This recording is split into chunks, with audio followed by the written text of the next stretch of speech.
Hello, आवाज बढ़ाओ भैया, कहाँ है? सब लोग उठाओ हाथ।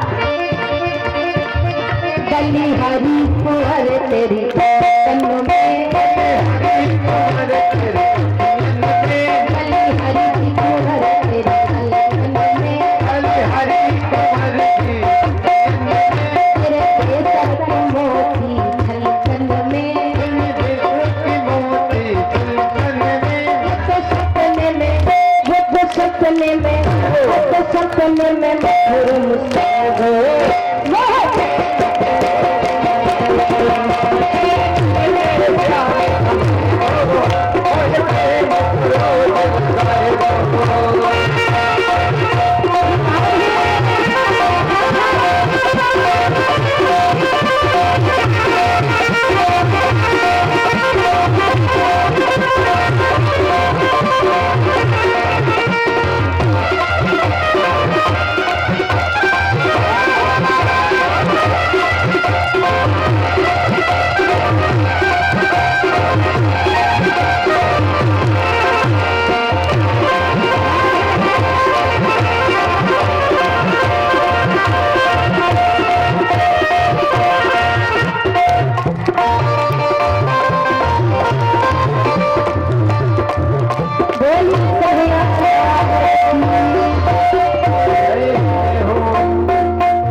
बोलिए कन्हैया लाल की जय हो।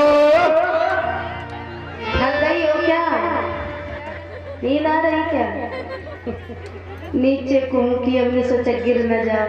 खाना खा के नहीं आए हैं लोग।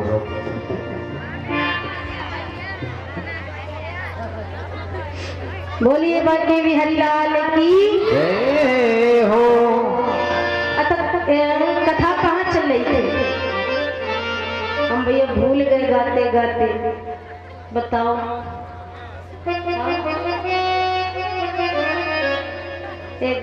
कहाँ? हाँ, आप लोगों ने नहीं सुना कथा? सुना? भूल गए। बोलिए भाग्य बिहारी लाल की जय हो। आइए, इस प्रकार से ध्रुव महाराज को 12 अक्षर का मंत्र मिला देवर्षि नारद के द्वारा और सुंदर सा मंत्र का जाप करने लगे। अब देखिए, कुछ दिन हुए जाप करते करते, तो कुछ दिनों बाद उन्होंने भोजन छोड़ दिया। भोजन छोड़ा, जाप करने लगे। और कुछ दिन हुए तो उन्होंने जल भी छोड़ दिया, फल फूल खाने लगे। और कुछ दिन हुए तो फल फूल जल भोजन सब छोड़ दिया, वायु को पीने लगे। कैसे? और जब वायु को पीने लगे, केवल वायु के सहारे मंत्रों का जाप करने लगे, तो तीनों लोगों में हाहाकार मच गया।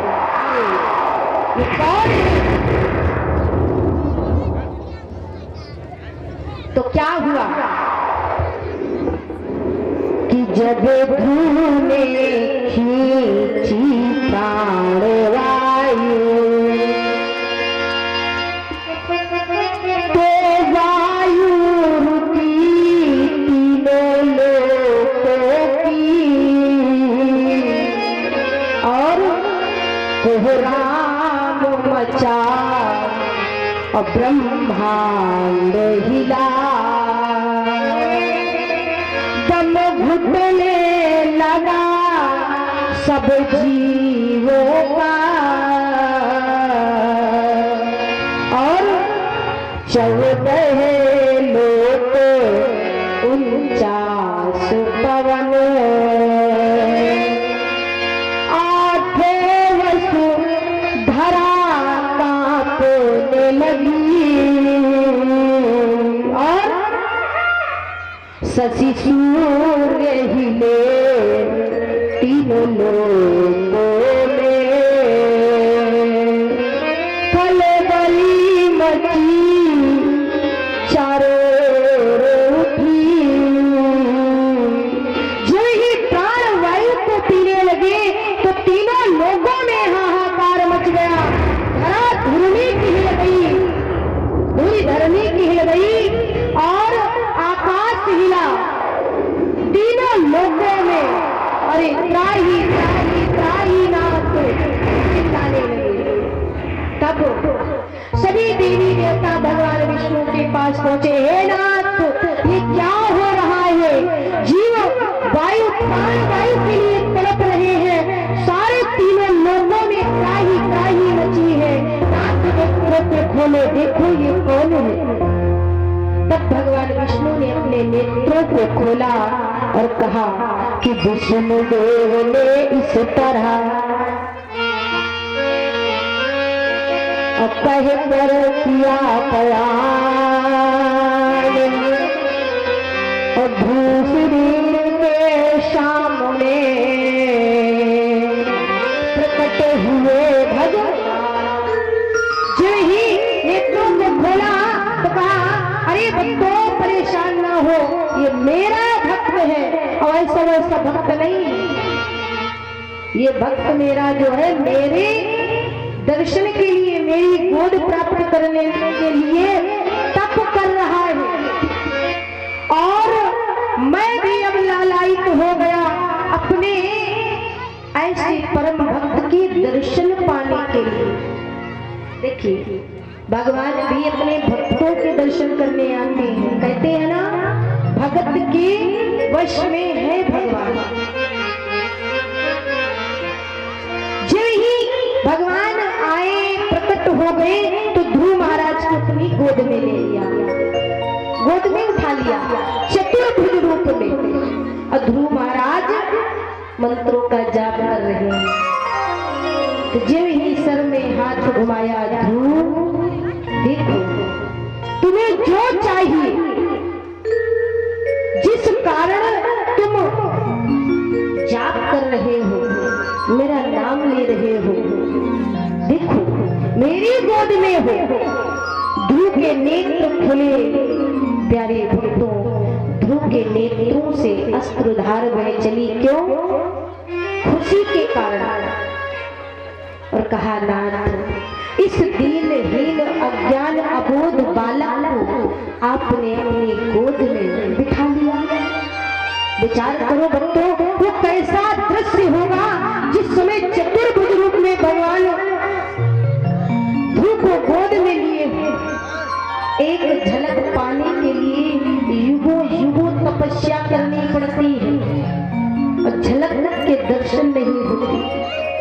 विचार करो, उस परम पिता परमेश्वर की गोद में कोई बालक कहता है, नाथ धन्य हो गया मैं, धन्य है आपकी प्रभुताई, धन्य है आपकी दया, धन्य है आप करुणा की सागर हो, दया की सागर हो। हे नाथ, हम धन्य हुए। कहा, प्रभु अब मुझे नीचे उतारो। भगवान ने नीचे उतारा।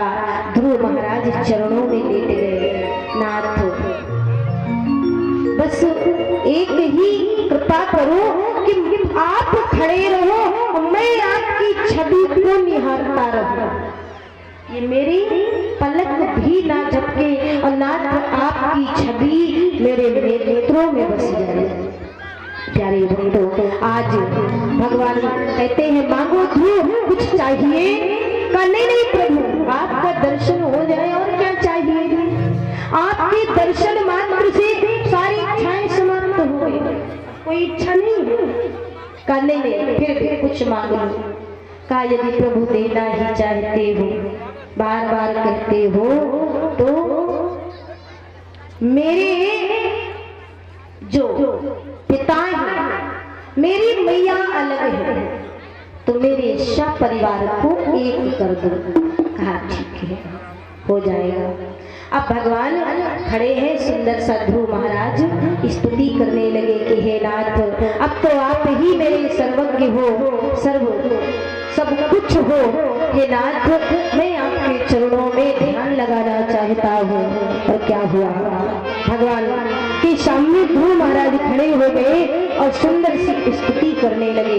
आप सभी भी हाथ जोड़कर बैठे और कहे, हे नाथ, हम पर भी कृपा करो। ये दीनहीन जीव है, अज्ञान है, अबोध है, ज्ञान नहीं है, लेकिन फिर भी आपकी अनुकंपा की चेष्टा है। मन में इच्छा है कि नाथ कभी इन भक्तों पर भी दया दृष्टि करो। और क्या हुआ, क्या कहते हैं ध्रुव महाराज कि तुम्ही मेरे मंदिर और तुम्ही मेरी पूजा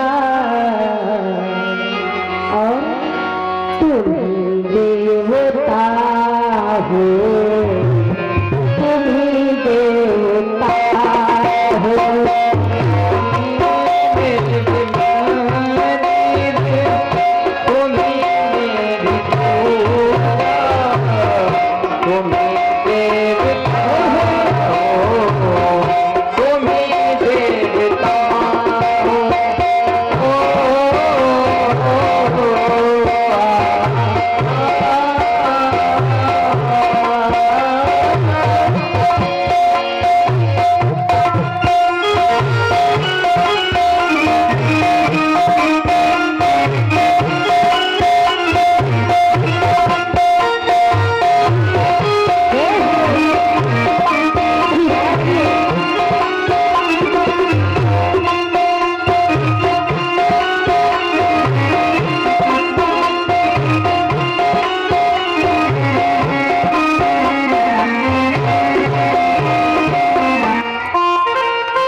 हुआ